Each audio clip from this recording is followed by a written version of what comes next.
For centuries, there has been one question that has plagued the great philosophers' minds, spanning across the entire world, surpassing race, surpassing religion, surpassing social class. And that question is, what is the best Dragon Ball game? It's FighterZ. It's Dragon Ball FighterZ that's not really up for debate anymore. But what about the greats of old? Before FighterZ came out, there was constant debate about which sub-series took the throne. Was it Budokai Tenkaichi with its vast playable roster? The less simplified Raging Blast? That one? Or perhaps they perfected the formula all the way back in the Budokai games. But the thing about that series that makes it so distinct from its successors is that all three games have a distinctly different style, with each one shifting its visuals and sometimes its controls. Budokai Tenkaichi 3, Raging Blast 2, and even Xenoverse 2 sometimes feel like no more than updated versions of their predecessors, which isn't always a bad thing. If it ain't broke, don't fix it. Unless it is broke. But Budokai 1, 2, and 3 are all unique experiences, only really having in common a 2D fighting plane and the same basic controls. And for a while there, 2D Dragon Ball games were exclusive to handheld systems, giving us our Butoden sequels and Supersonic Warriors and... Taiketsu? Oh god, what the fuck happened there? Meanwhile, the console games, while they kept getting better in their own right, never seemed to match the simplicity of Budokai's 2D style. We got 2D 3D hybrids and...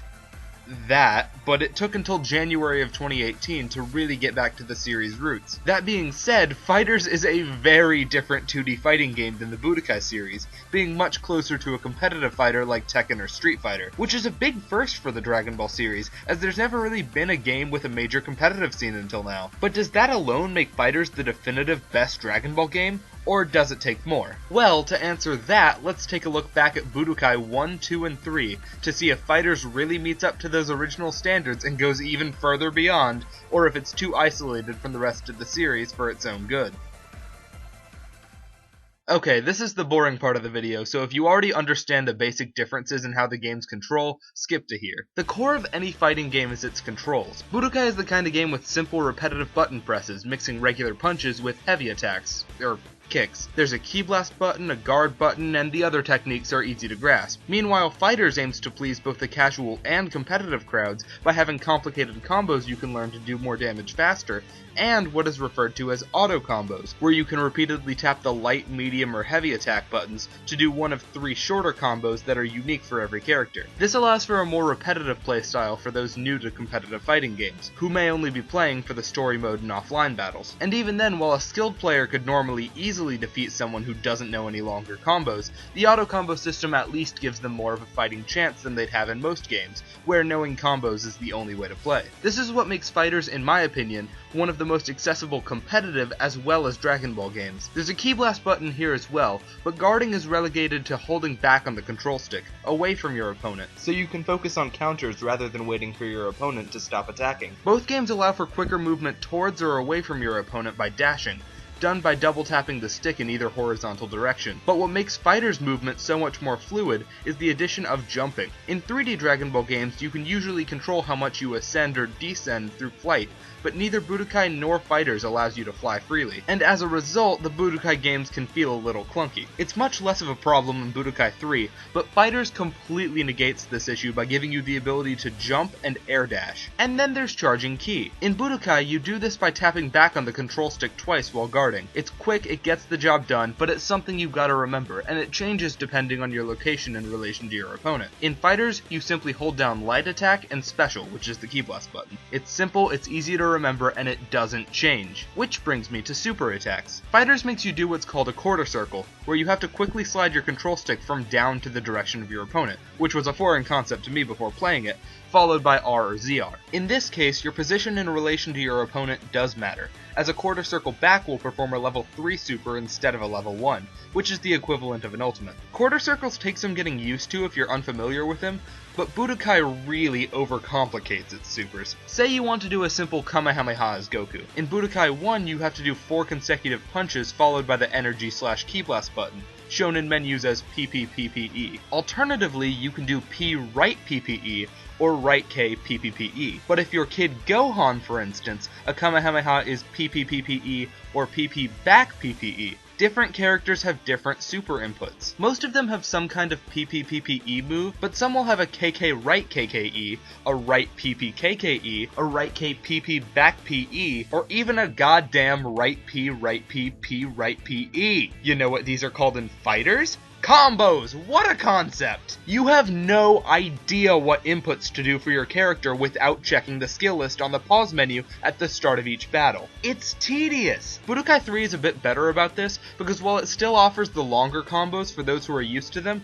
it also lets you do supers by hitting right E or left E, because they realized that making you memorize this bullshit was asinine. Ultimates are also a bit overcomplicated in Budokai. In Budokai 1, they're exactly like supers, you just need to know the right button inputs for your character if they have one. Budokai 3, however, has you go into hyper mode, done by pressing all the buttons, or just the left trigger, and activating a Dragon Rush by either dash hitting, throwing, using a super, or just hitting your opponent really hard. This will send you into a series of sort of quick time events, but it's really just a guessing game of what button you think your opponent won't press. If you get through it and your character has an ultimate, they'll do it. I'm personally not a big fan of the Dragon Rush system, and if that term sounds familiar to you FighterZ players, a Dragon Rush in that game is done by hitting super and heavy at the same time, or just R. This is the equivalent of a throw, which is done in Budokai by hitting P and G at the same time, or just L. FighterZ does have something that at least visually resembles hyper mode, that being sparking, which can be done once per battle by hitting light, medium, and super at the same time. This input will feel familiar to Budokai players as PGK, which is what triggers transformations, as well as simply hitting R. FighterZ doesn't really have transformations, as like with Budokai Tenkaichi 1, Battle of Z, and certain forms in Xenoverse, different forms are usually different characters. There are a few exceptions, however, referred to as install supers. There aren't a whole lot of these because they usually opt for incorporating the transformations into characters' supers. Like how you'll see Super Saiyan 3 and Super Saiyan Goku's level 3, Super Saiyan 4 and GT Goku's level 3 when an ally has been defeated, Kaioken and Base Goku's level 1 and Super Saiyan God Super Saiyan Goku's level 3, and 100% Frieza in one of Frieza's level 3s. But his other one is where things get a little more interesting, turning him into Golden Frieza. This is the closest thing to a proper transformation in the game, and only Frieza has it, unless you count Adult Gohan's level 1 potential unlock as a separate form. I guess it's kind of a unique take to have a Dragon Ball game without many transformations, and I don't think it necessarily detracts from the game's quality. One more thing to note is that FighterZ is heavy on 3-on-3 team battles, while the Budokai games were all purely 1-on-1, as team battles weren't introduced until Budokai Tenkaichi 2.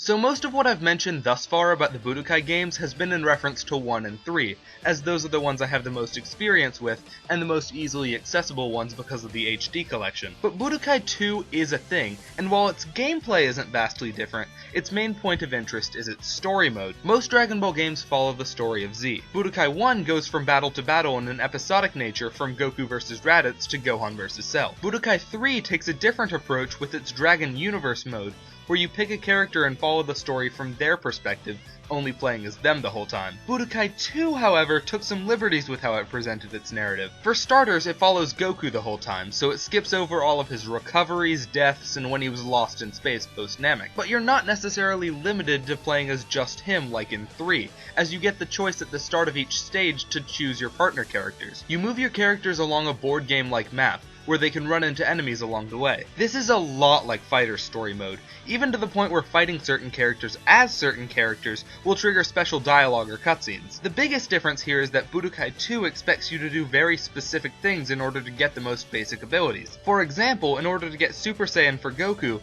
you have to pick Krillin as a partner on the Namek stage and let him die. I know it's accurate to the story, but FighterZ would never require you to take a forced loss in order to unlock something, much less multiple losses, as characters in Budokai 2 have multiple lives. FighterZ story mode doesn't actually follow the shows, instead opting for an original story that takes place between the Universe 6 and Future Trunks sagas of Super, about an original character, Android 21, and the revival of 16 as well as other past villains like Frieza and Cell. Another big similarity between this and Budokai 2 is that once Frieza and Cell show up, they continue to show up for the rest of the game. The difference being that Budokai 2 gives them what-if forms like Babdi's mind control and being absorbed by Super Buu. You also can't play as the villains in Budokai 2's story mode, but FighterZ actually splits its story into 3 separate chapters: the Super Warrior arc, the Enemy Warrior arc, and the Android 21 arc, with the latter letting you play as the androids while also transitioning into the climax, where you can play as both the heroes and villains. But does that mean FighterZ doesn't cover the events of the shows at all? That would be majorly disappointing considering how great this game looks. Well, no, because like all Dragon Ball fighting games Budokai Tenkaichi onward,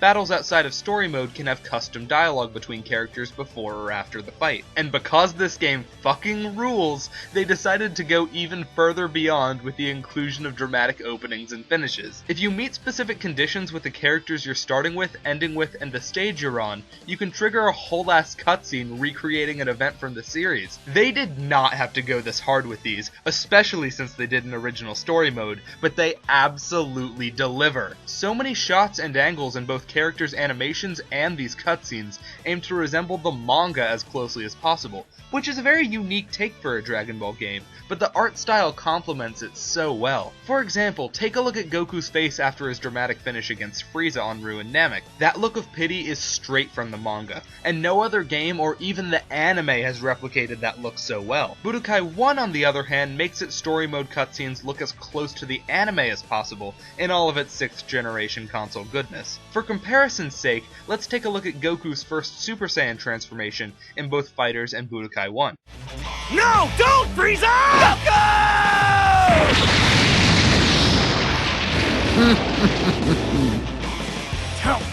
How dare you! Hey, you'll pay for this! What?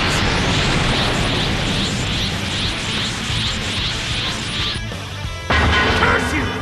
Now I'm mad! Frieza!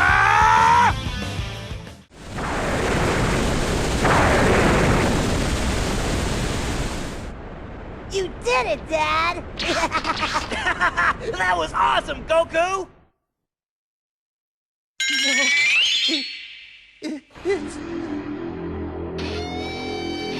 Frieza! You're dead. But I want to start with a little fun first. Krillin! No! Not him, Frieza! Goku!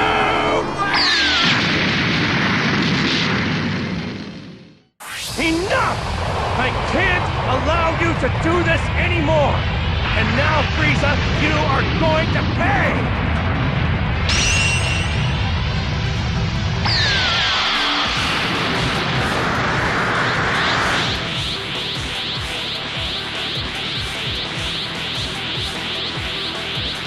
Gohan!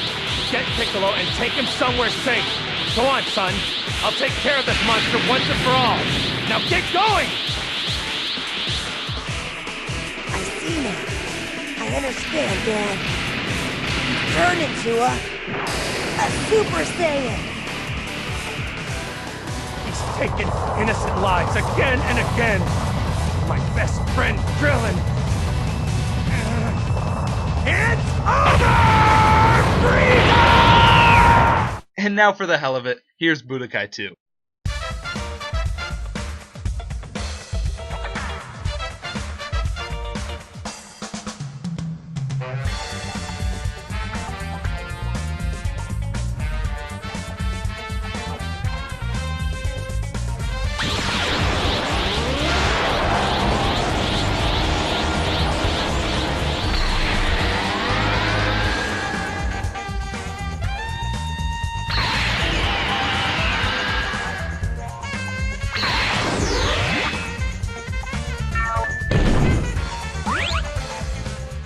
And while we're at it, Budokai 3. No! This is not good! It's Frieza! You miserable pest! You caused me pain, and for that you will all pay! No, stop it! Frieza! Goku!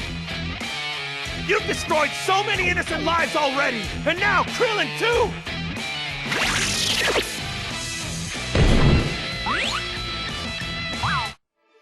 I won't forgive you, Frieza!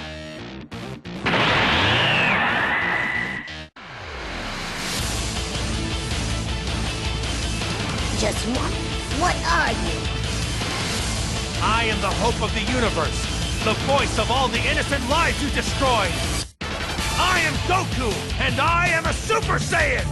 What the hell was that, Budokai 3? You're lucky you have the best gameplay and graphical style in your series, because fuck your presentation. Outside of story mode, all the Budokai games also have a tournament mode, which is a quick and easy way to get Zeni to spend on new items and abilities in the shop. FighterZ also has a tournament mode, but for some reason it doesn't give you Zeni, even though regular battles give you 300 each. It doesn't really have a purpose other than for online shenanigans. The shop in FighterZ functions sort of like a gacha machine, randomly giving you new lobby avatars and alternate costumes for your characters. That's another thing I think is worth talking about. Every character in Budokai 1 has one alternate costume, which is either a really weird outfit you never see them in the series, or just a palette swap for their clothing. 2 and 3 added more to reflect different outfits from the series, but also started the trend of giving every character at least one alternate color, a tradition which carried until Xenoverse. You wanna know what FighterZ did? FighterZ gave every character 12 alternate color schemes, and they are overwhelming. There's holiday-themed alts, there's alts that are actual references to the series, and I'm talking obscure shit, like Vegeta's original colors from Z, before they knew what color he was supposed to be in the manga. That obscure. Anyways, the best way to farm Zeni offline in FighterZ is through arcade mode, which gives you a set number of themed battles, and depending on how well you do in them, you can get more Zeni at the end. At first it got old pretty quick doing the same battles over and over, but now they have a random option, where you can fight against any characters, even DLC, so it became one of my favorite modes to play. The Budokai games also each have their own arcade mode equivalent, as it's a pretty common feature in fighting games. One has Legend of Hercule, where you individually fight the Cell Games competitors as Mr. Satan, with different rules for each battle. It's a fun final challenge, but only being able to play as Hercule makes it a little underwhelming. Budokai 2 has Babidi's Spaceship, where you can play mini challenges to unlock the Majin characters and their abilities. And finally, Budokai 3 has Dragon Arena, where you can level up your characters to unlock more characters. See, the thing about FighterZ is that arcade mode isn't required to unlock anything. You can use it as an alternate method to get Super Saiyan God, Super Saiyan Goku, and Vegeta, but you can also get them in story mode, so there's nothing in FighterZ that's locked behind side modes. So in conclusion, is FighterZ necessarily better than the entire Budokai series? I think I can safely say it is, but I think that says a lot less against Budokai than it does for FighterZ. FighterZ shows just how far Dragon Ball games have come, and yes, there were some bumps along the way, arguably including Budokai 2, but each step forward and misstep was considered to make a near-perfect game, appealing to old fans with Z, new fans with Super, and even sprinkling in a dash of GT. For the sociopaths! So that concludes Dragon Ball Month. It took forever, but I'm really happy with how it turned out, and I'd be glad to do something similar when the next major Dragon Ball game comes out. Look forward to an update video in the near future regarding my next project, and also more first impressions, more match chats, the finale of the Super Mario World race, and much, much more. This has been Matt Chats. I'll see you in the next one.